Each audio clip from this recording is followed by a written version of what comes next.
This video is an introduction to web programming. If you are interested in programming, but aren't sure where to start, web programming is a good choice. Since the early days of the web in the 90s, the capabilities of computers and websites has grown a lot.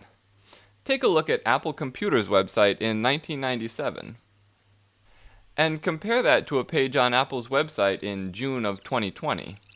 But modern websites aren't just flashier and more responsive. They can be interactive, include complex graphics, animations, even 3D graphics. Many popular programs are available as web applications, like Microsoft Office. Others were built as web applications from their inception, like Google Docs. There are web applications of all stripes, from education to games. Web programming can touch on several areas of knowledge that you want to be familiar with, but you don't need to be an expert in all of them. I'm just going to give a brief overview of some of them. You can go much deeper into any of these topics. Let's start with the basic structure of the Internet. As you probably know, the Internet is a worldwide network of computers, powerful computers which respond to requests for things like web pages and emails. These are the servers that run the Internet. Computers like yours and mine are also part of the Internet, but usually in a different capacity. These are clients, which connect to the servers. Many clients can connect to a single server. The terms front-end and back-end are based on this relationship. The front-end refers to code that runs on the client computer. In that sense, it's the end that's directly in front of the user. The computer that serves up the website is the back-end. For simple websites, this might be a simple web server. The server is also referred to as a host, and making the website available on the Internet for you is called hosting. Let's consider an example of how back-end and front-end systems interact. If I go to gmail.com, a request is sent from my computer to the server, the back-end, to load the website. The web page with its list of emails is sent from Google's server to me, the client.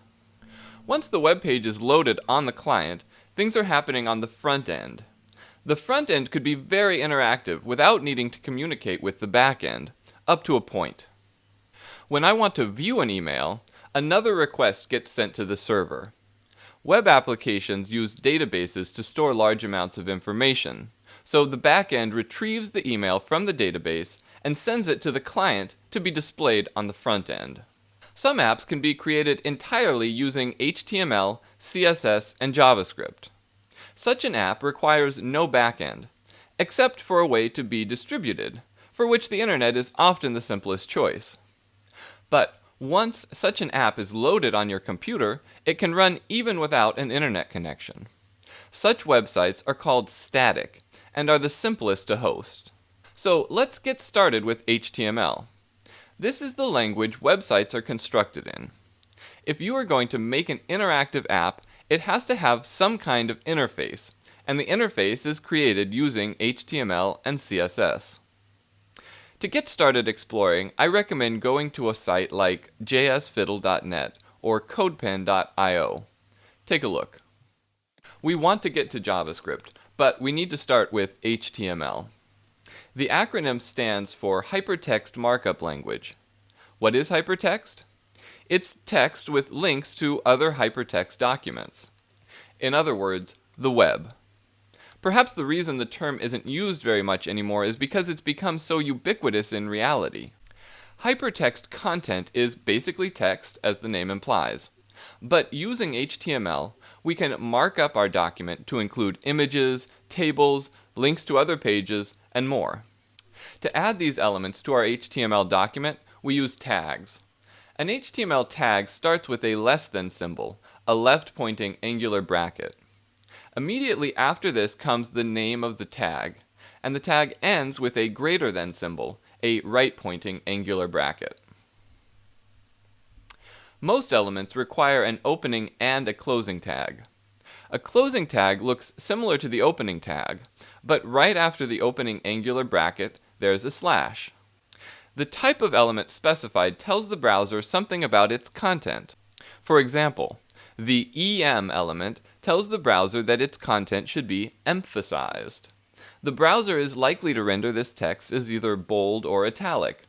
Or you can provide more explicit styling rules using CSS, which I'll get into in my next video. What if, instead of making the word emphasized, I decided I wanted it to act as a link to another page? Well, to do that, the word could be placed inside an A element instead of an EM element. But more information is needed. What page do I want to link to? Many tags have some required and some optional attributes. Attributes are key value pairs that get specified in the opening tag. For example, to specify the address of the page to link to, called its URL, you add the href attribute like this. Images are an important exception of sorts because an image often just has one tag instead of an opening and a closing tag. You specify the URL of the image to display using the src source attribute. You can also specify the width and/or height attributes. It's smart to specify just one because if you do, then the other dimension will be proportionally resized. It's good form to give alt attributes to any images. This is a short bit of text that describes the image. This information, along with using descriptive HTML tags like EM, is referred to as semantic HTML because it provides information about the content and structure of the web page that is meaningful to a person. I'll discuss this idea more in the next video. So far, we've been thinking about what are called inline elements, like the A and EM elements, that apply to flowing text. For example, an emphasized run of text could start on one line and end on the next. Images, too, get placed into the normal flow of text. To create more complex layouts, we'll need to employ block elements and CSS. Using a few fairly simple building blocks, you can turn a bunch of rectangles into a very sophisticated and responsive design.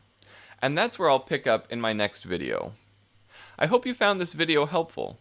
Like and subscribe to get updates on future videos. If you're interested in online tutoring, check out grokprogramming.com.